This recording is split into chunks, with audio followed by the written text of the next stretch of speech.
Hello，大家好，我係莎莎。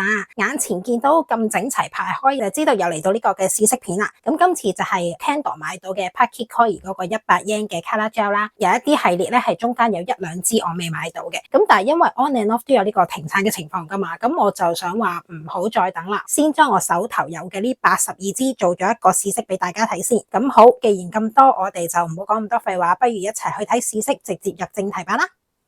咁首先第一個咧就係講呢個純色嘅系列啦。Pocket Koi 嘅純色咧，我 total 係有25支嘅，比較早期出嘅，例如黃色啊、藍色嗰啲咧就已經絕咗版買唔到噶啦。先講講咧就係黑白色。咁 Pocket Koi 嘅白色咧，上次條片都有講過啦，係3個100 yen gel nail 咧，我覺得最純正嘅白色。咁而佢嘅黑色都係好黑啦，好油啦。如果大家係諗住做一啲畫彩繪嘅黑白色咧，呢一個咧係非常之適合。而至於佢嘅 ivory 象牙色咧，佢都係一個帶少少粉色調，同 Daiso 拍埋一齊咧，大家會見 Daiso 呢一個咧係奶白少少，佢咧就偏向咗粉肉色，我會覺得 Daiso 嗰個咧係比較正宗啲啲嘅。至於啡色系列咧，就有呢4支，最淺色嘅係 Mocha Beige 啦，佢係一個帶少少肉色通嘅一個啡色嚟嘅。咁至於佢嘅 Beige 咧，同個樽身比係偏向咗少少粉調，我會覺得佢係啡多過真係 Beige。Bronze 咧就非常純正嘅一個啡金色啦。至於佢嘅 Brown 咧係有少少帶咗紫通，如果我齋睇佢咧，我真係唔覺得佢似啡色咯，啡同紫溝埋一齊嘅顏色。接住落嚟咧都係一啲比較橙紅色嘅色調嚟嘅，咁佢呢個 red 咧都係一個搽出嚟有少少透透地嘅車厘子紅，呢個係 Daiso 嘅22號嗰個 red 啦，擺埋一齊嘅話咧 Daiso 呢個係再偏向車厘子少少，咁而佢咧就會偏向翻少少正宗中國紅啲啲嘅。咁而橙色咧就有呢3支 orange， 就冇樽身呢一個橙咁 sharp， 介乎於正橙色同埋南瓜橙嘅中間。隔籬呢一個咧係 Burst Toricola Daiso 嗰個 Toricola 好偏橙紅嘅。Pocket Koi 呢個咧我就覺得佢真係正宗以陶泥橙色，不過因為佢係 Burst Toricola 佢有少少窿咗嘅，咁所以你見咧佢土牛得嚟咧係偏沉咗啲啲。咁至於呢一個咧係 Coral Pink， 實物咧同個名係好 match 嘅，真係一個偏向 coral 嘅 pink， 其實佢偏粉紅多啲啲，珊瑚紅嘅胭脂嗰一個顏色啦。嚟到粉紅色咧就有呢4支啦。Branch 咧係偏少少肉色嘅一個灰粉紅色，同佢個樽身都似嘅，不過佢就冇樽身呢一個咁土嘅感覺，粉啲啲嘅嗰個實物。咁至於呢個 range 咧就係一個好少女粉嘅顏色 ，pink beige 咧就如其名啦，係一個粉紅得嚟咧又偏翻自然肉色嘅感覺，比起個樽身咧就再灰啲啲嘅，即係佢 beige 嘅感覺係重好多嘅，同個樽比。而至於呢個 dusty pink 咧，亦都係一個灰粉紅，但係兩者擺埋一齊咧，你會見到 pink beige 係好明顯粉紅好多嘅，而 dusty pink 咧就係個灰調重好多。pink beige 呢個我會覺得係容易 manage 啲嘅。至於紫色咧，我總共就有呢5支啦。第一件除咗第一支之外咧，其餘嗰4支都係一啲灰紫色嘅系列。雖然我都明白灰紫色比較容易 manage 啲，因為啲咁 sharp 嘅紫咧油上去咧，我哋亞洲人嘅皮膚即係比較黃，咁但係都唔需要咁偏激，全部都係一啲灰紫色噶。咁我哋講翻呢個顏色先。首先第一支咧係呢個 Smile 啦，咁佢就係一個好少女嘅嗰種奶紫色嚟嘅。至於呢個 Lavender 佢就係一種帶灰嘅一個藍紫色咯，同埋亦都比較淡嘅。Marfil Ash 咧，佢唔完全係齋淺咗咯，佢仲有一種淡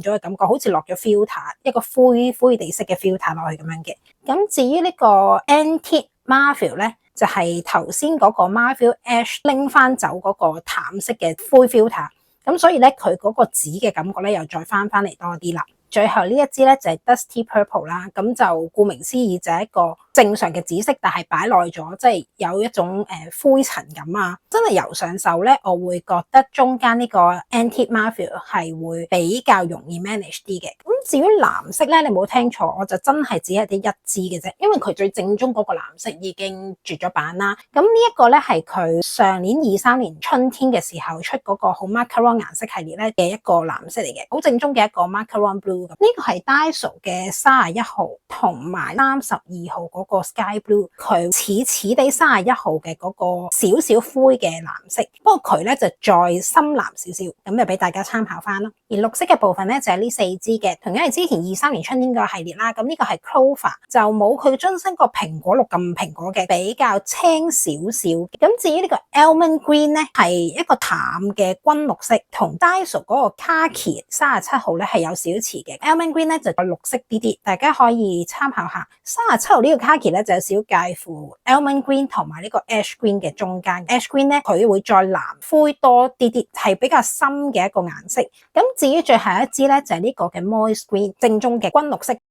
然後咧就係呢8支 Milky Clear 嘅系列，顧名之義就係比較大奶少少嘅透色，有種透明感啦，但係咧佢又會遮遮地指甲上面嗰個游離線，我會覺得有少少似嗰種玉脂膠啊，佢適合攞嚟油全指望落去咧，就有一種好健康嗰種透明感嘅感覺啦。咁包括有第一支嘅 Milk White 啦，係一個肉色，咁而呢個 Milk Blue 咧就係一個帶有透明感嘅灰藍色，而 Milk Green 咧就係蘋果綠嘅感覺。呢一支 Milk Coral 咧，佢係咁多支裏面咧再淡少少透啲啲嘅，橙橙地紅紅地嘅顏色啦。咁第5支嘅 Old Rose 咧就係嗰種乾燥玫瑰嘅顏色。至於呢個 Ash Purple 咧，帶少少灰調嘅藍紫色嚟嘅，佢有少少薰衣草紫嘅感覺。至於後面呢2支咧就係有閃粉嘅，包括有呢個 Shiny Milk 啦，同埋 Shiny Coral。一支咧就係奶白色底，一支咧就係淡嘅橙紅色底。咁佢呢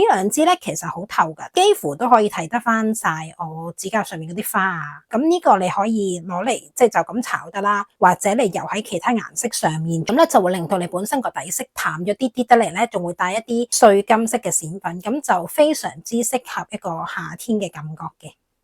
至於呢4支 Half Clear 嘅系列咧，反而比起 Milky Clear 係更加實少少，尤其係呢一支 Wine Red 嘅酒紅色咧，同頭先嗰支紅色嗰個透明感係差唔多噶啦，隱隱約約可以見到上面啲字啦。呢個酒紅色咧，我覺得係靚嘅。咁至於呢3支啦，搽上去咧，幾乎係遮翻住晒你指甲嗰個花紋啊、游離線嗰啲嘢噶啦，好似好自然、好健康。咁呢個 Nude Pink 就係比較粉紅少女系啲啦，個 Nude Beige 咧，佢同樽身嗰個橙色就完全唔似，咁但係佢個名係改得幾好，佢一個好 Nude 好 Beige 嘅顏色咯。咁至於最後呢支 Ocean Pink 咧，我會形容佢為一支偏紅調少少嘅珊瑚紅，健康膚色嘅女仔搽上手咧，嗰個自然感都好靚嘅。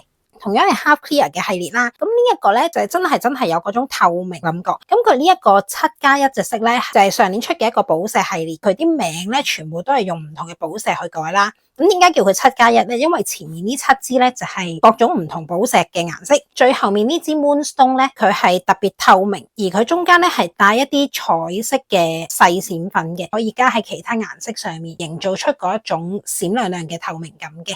咁嚟講翻呢7支嘅顏色膠啦，因為佢全部都係啲寶石名咧，好多都唔識讀，咁我就唔夾硬讀啦。咁我純粹順次就話翻俾大家聽嗰個顏色啦。第一支咧就係一個透嘅湖水藍啦，呢一個係透嘅正黃色，一個好 typical 嘅青綠色、正紅色、粉紅色、灰紫色，同埋呢個嘅黛藍色。咁我覺得咧，油咗上手嘅呢7支個顏色咧，其實都好有嗰種啫喱感，係比較繽紛嘅一啲透色嚟嘅。咁大家可以參考翻。Candy 嘅系列咧有6支啦，佢雖然咧係一個 clear 系列，咁但係因為佢嗰個閃粉好密啊，所以咧你又唔會完全睇得翻你指甲上面啲紋理，佢介乎於 half clear 同 clear 中間啦，同之前介紹過 Daiso 嗰紮水光膠咧有少似，都係一啲好有夏天風格，好似反射陽光個感覺嘅。咁包括有第一支嘅 Candy Red 啦，呢個嗰個閃咧就係偏銀色啲嘅。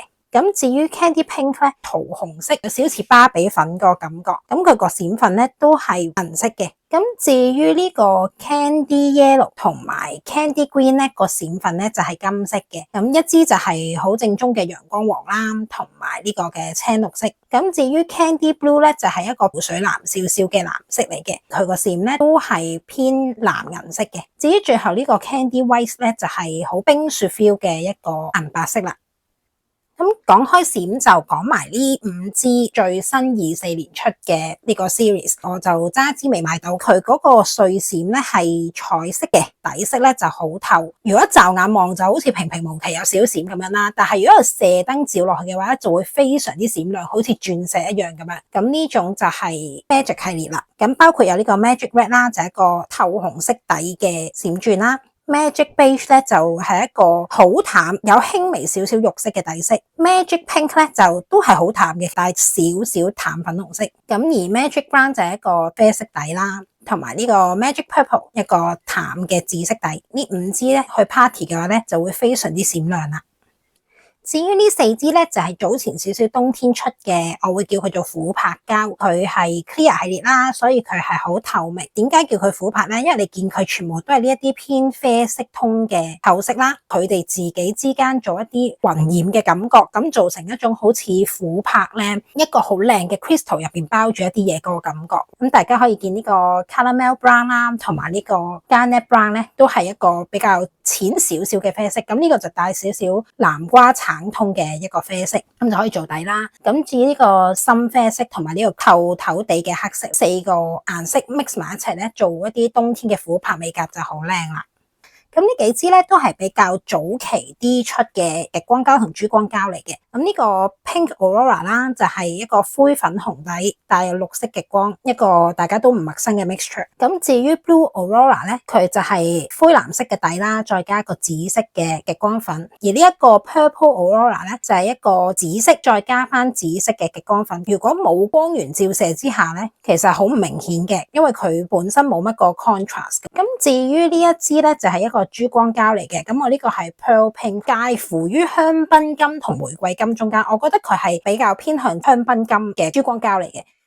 至於呢度咧，其實係 mix 咗2個系列嘅，因為我覺得佢哋表現出嚟咧係有啲似，我將佢哋全部歸類埋一齊咧就叫金屬膠。咁頭呢3支係出先嘅，佢個名叫 Glitter， 以為係大亮片啦，但唔係喎，其實咧佢個亮片係好綿密嘅，咁所以出到嚟咧反而係有少少金屬膠嘅感覺。如果攞嚟畫一啲邊線啊、金屬咁樣嘅花紋嘅話咧，呢幾支都會好適合嘅。高就係一個好純正嘅黃金色啦。Silver 係銀色啦 ，Glitter Pink 咧就係玫瑰金，咁然後後期咧佢就出咗呢6支叫做 Party 系列，又係以為佢係閃亮片啦，咁但係原來又唔係喎，佢又係一個金屬膠嚟嘅。但係呢6支咧，我係覺得冇諗過100 yen 嘅甲油 gel 會出到呢一啲顏色，咁所以我都幾推薦俾大家，包括有呢個嘅 Party Pink 啦，一個粉紅色嘅金屬膠。Party White 咧比其他會透少少，不過你攞嚟畫線條嘅都唔覺噶啦，佢就係一個銀白色。咁而呢個 Party Beige 咧香檳金嘅金屬膠啦。咁至於呢個 Party Grey 咧就係一個好純正嘅銀色。Party Blue 就係一個藍色嘅金屬膠啦，同埋呢個佢叫 Party Grey， 同個名係完全冇關係嘅。我覺得佢似係帶少少紫色嘅一個金屬膠，咁大家可以參考下。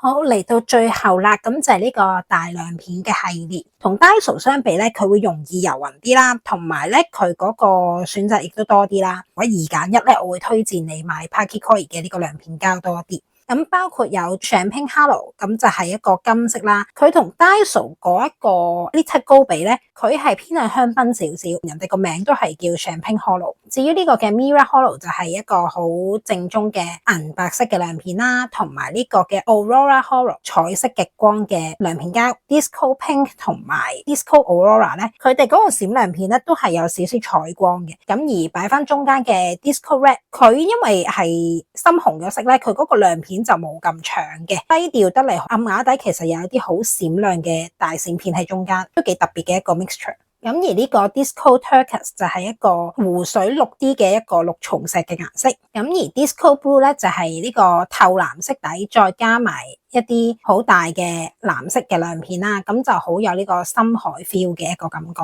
嘅。咁至於呢一支 Disco Line 咧，佢嗰個閃咧係一啲黃啊、金色同埋綠色嘅一個閃光，咁就變咗唔會話七彩顏色唔夾嗰個感覺咯。咁呢6支就係 Disco 系列大亮片膠。好啦，咁就終於講完晒呢個82色嘅 Pocket Koi Color Gel 嘅試色啦。大家如果真係有邊個色中意嘅話咧，就快啲去買啦。如果唔係停咗產之後，就真係冇得買噶啦。不過都唔緊要嘅，佢陸續都會再出新嘅色嘅。完咗呢條片之後咧，接住落嚟仲會有 Zelia 啦、Laco Gel 啦，同埋一啲其他牌子嘅一啲試色片嘅。咁大家就繼續期待下啦。我係莎莎，我哋下次再見，拜拜。